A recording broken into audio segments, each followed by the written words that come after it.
사랑하는 부산진교회 성도 여러분, 하나님의 평강이 여러분과 함께 하시기를 축복합니다. 오늘 우리에게 주신 하나님의 말씀은 사사기 16장 1절로부터 14절까지의 말씀입니다. 삼손이 가사에 가서 거기서 한 기생을 보고 그에게로 들어갔더니 가사 사람들에게 삼손이 왔다고 알려지매 그들이 곧 그를 에워싸고 밤새도록 성문에 매복하고 밤새도록 조용히 하며 이르기를 새벽이 되거든 그를 죽이리라 하였더라. 삼손이 밤중까지 누워있다가 그 밤중에 일어나 성 문짝들과 두 문설주와 문빗장을 빼어가지고 그것을 모두 어깨에 메고 헤브론 앞산 꼭대기로 가니라.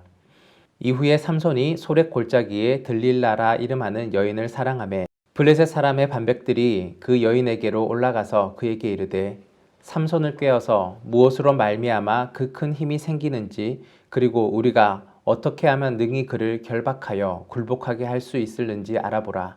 그리하면 우리가 각각 은 1,100개씩을 내게 주리라 하니 들릴라가 삼손에게 말하되 청하건대 당신의 큰 힘이 무엇으로 말미암아 생기며 어떻게 하면 능히 당신을 결박하여 굴복하게 할 수 있을는지 내게 말하라 하니 삼손이 그에게 이르되 만일 마르지 아니한 새 활줄 7으로 나를 결박하면 내가 약해져서 다른 사람과 같으리라.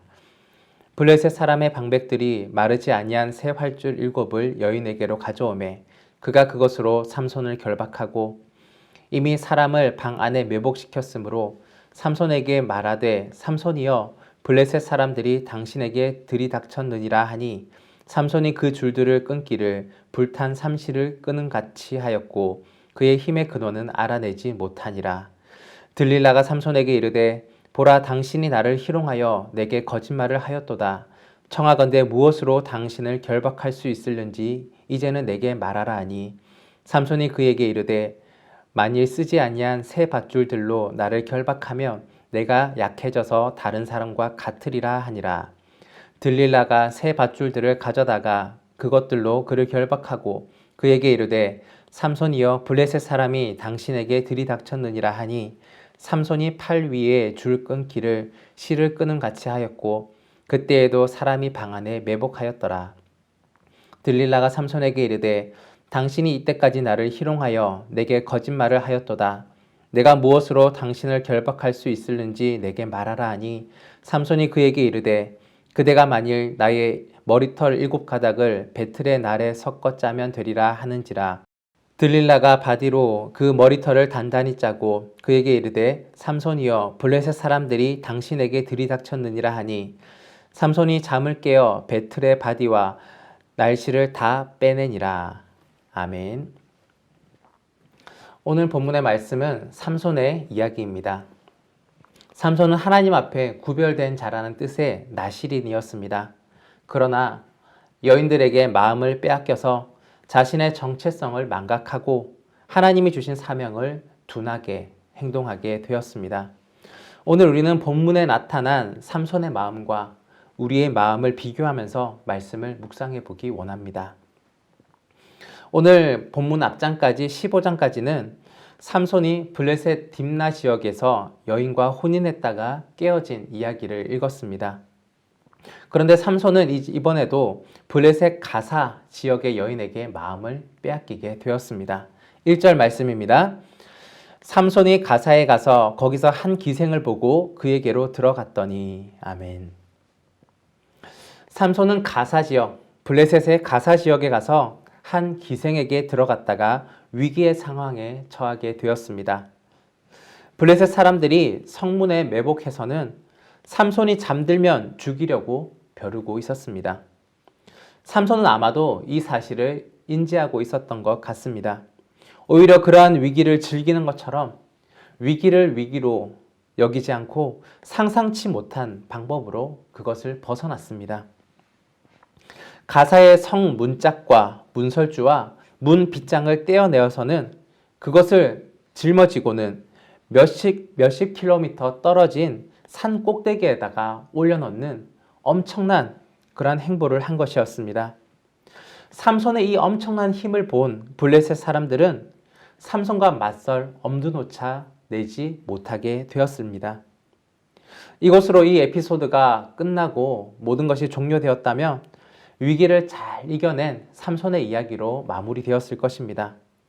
하지만 삼손은 다시금 여자의 문제로 위기의 상황에 처하게 되었습니다. 4절 말씀입니다. 이후에 삼손이 소렛 골짜기에 들릴라라 이름하는 여인을 사랑하매. 이번에 삼손이 마음을 빼앗긴 여자는 소렛 골짜기의 들릴라입니다. 한 번이면 이해하겠는데 이번으로 세 번째입니다. 이제 삼손을 여자를 밝히는 사람이고 이방인에 대한 전혀 꺼리낌이 없는 사람이라고 생각할 수밖에 없는 지경에 이르렀습니다. 결국 여자 때문에 망하겠구나라는 생각이 들게 되는 시점입니다. 오늘 본문 뒤에 이어지는 성경의 내용들을 읽어보면 결국 여자 때문에 망하게 되는 그런 삼손의 이야기를 볼 수가 있습니다. 하지만 여자를 사랑하는 것 자체, 그것만으로 잘못을 논하기에는 참 부족한 부분이 많이 있습니다. 삼손의 근본적인 문제가 무엇일까요? 삼손이 가지고 있는 가장 큰 문제점이 무엇일까요? 여인을 사랑하는 마음이 다른 중요한 것을 둔하게 만들었다는 것입니다. 삼손은 여인들에게 마음이 빼앗겨서는 자신의 정체성을 잃어버렸습니다. 삼손이 사랑한 여인들은 하나같이 이스라엘 민족이 아니라 적대국인 블레셋 사람들이었습니다. 단순히 적대국이기 때문에 문제가 되는 것이 아닙니다. 이방 신들을 섬기는 자들이었고 하나님의 백성을 억압하는 나라의 사람들이었습니다. 삼손이 누구입니까?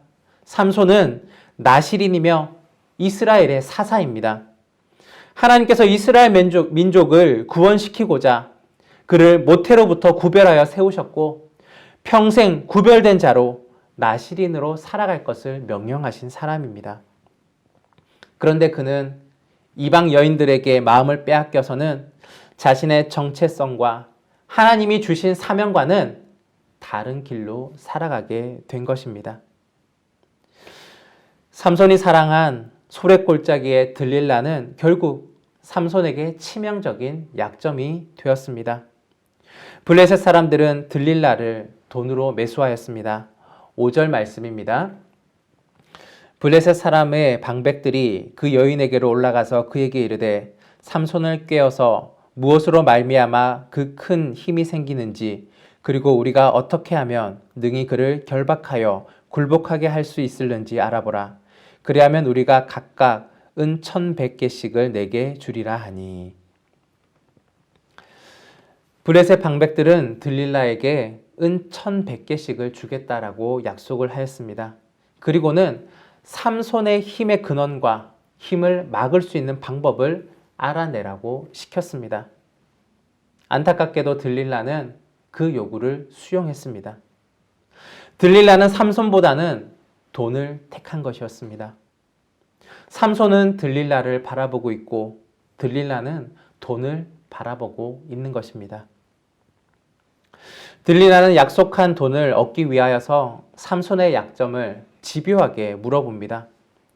처음에 삼손은 전혀 상관없는 방법을 일러주었지만 시간이 지날수록 진짜 힘의 근원에 가까운 내용들을 답해주며 알려주게 되었습니다. 삼손은 자신을 결박하는 방법으로 새 활줄로 결박하면 힘을 쓸 수 없다라고 말했습니다. 또 그 다음으로는 새 밧줄로 묶으면 힘을 쓸 수 없다라고 말해 주었습니다. 또 그 다음에는 자신의 머리털 7가닥을 씨줄로 엮어서 말뚝에 메어 놓는다면 힘을 쓸 수 없다라고 답변을 주게 된 것입니다. 이야기의 진행은 점점 긴장감을 고조시키고 있습니다. 삼손의 힘과 밀접하게 관련된 머리카락이 언급된 것이었습니다. 이제 얼마 남지 않아서 진짜 약점이 드러나게 될 것 같은 위태한 모습입니다. 전개되는 상황을 보고 있는 우리의 마음이 답답해져 옵니다. 삼손은 바보 같고 모자라 보입니다. 과연 삼손은 들릴라가 자신의 약점을 계속해서 물어보는 그 의도를 모르고 있었을까요? 삼손이 거짓으로 방법을 알려줄 때마다 들릴라는 그 방법, 알려준 방법 하나하나를 실행으로 옮기며 행동했습니다. 이러한 들릴라의 행동을 보면서 전혀 의심하지 않았다면 정말 삼손은 바보 중에 바보일 것입니다. 그런데 삼손은 들릴라에 대한 의심이 중요하지 않았을 것입니다. 삼손에게 있어서 그보다 더 중요한 것은 들릴라에게 자신의 마음을 전달하는 것이었습니다. 들릴라의 마음에 들기 위하여서 노력하는데 삼손은 집중하고 있었습니다. 그래서 다른 것들에 대한 마음이 둔하여진 상태였습니다.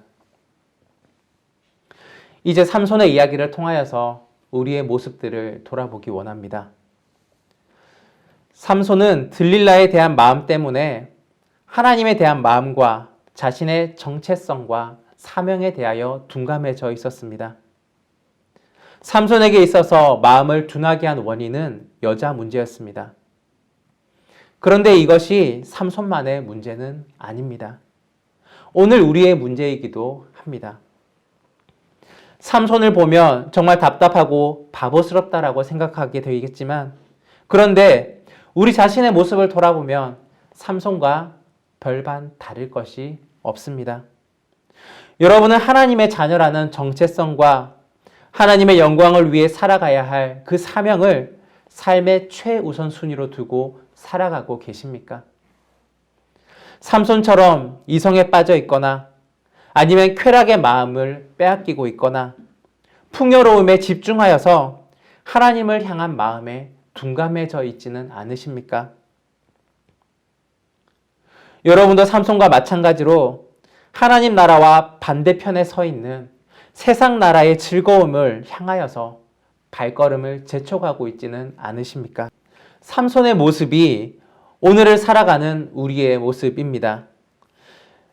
삼손이 들릴라라는 자신을 파멸로 몰아가는 함정을 생각하지 못했던 것처럼 우리도 세상의 즐거움이라는 함정을 보지 못하고 살아가고 있지는 않으십니까?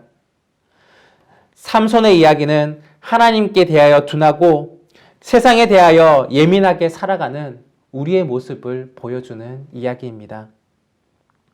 삼손과 우리의 공통점은, 이 공통적인 불행은 하나님을 향한 마음이 둔해진 것을 모른 채 살아가고 있다는 것입니다. 그렇기에 고민도 갈등도 하지 아니하고 세상 가운데 빠져서 세상의 즐거움을 찾으며 세상에서 인정받으려고 노력하며 살고 있는 것입니다. 결국 삼손은 점점 더 들릴라라는 늪에 깊이 빠져들고 결국에 파멸로 치닫게 되었습니다. 우리도 세상을 사랑하는 그 마음으로 그러한 늪에 깊이 빠져들어간다면 결국에는 하나님으로부터 멀어지는 파멸로 빠질 수밖에 없을 것입니다. 사랑하는 여러분, 오늘 우리에게 본문 말씀을 주시고 오늘 내용을 묵상하게 하신 것은 삼손의 모습 속에서 우리의 모습을 바라보라는 하나님의 경고의 메시지입니다. 삼손은 이제 자신의 힘의 비밀을 발설하고 모든 것을 잃어버리기 일보 직전의 상황입니다. 혹시 우리의 모습이 이러한 위험하고 위태한 상황까지 와 있지는 않으십니까? 하나님에 대하여 마음이 둔하고 세상을 향하여 민감한 마음을 가지고 있다면 지금 바로 그 자리에서 돌이키시기를 바랍니다. 그리스도인이라는 정체성과 하나님의 영광을 위한 삶을 살아가야 할 그 사명을 다시금 바로 잡으시기를 바랍니다. 오늘 우리 삼손의 이야기를 반면 교사로 삼아서 하나님께 대하여 민감하고 세상에 대하여 둔감한 하루 또한 모든 삶들을 사랑하는 저와 여러분 모두가 되기를 간절히 바랍니다. 기도하겠습니다. 사랑해 주님 감사합니다.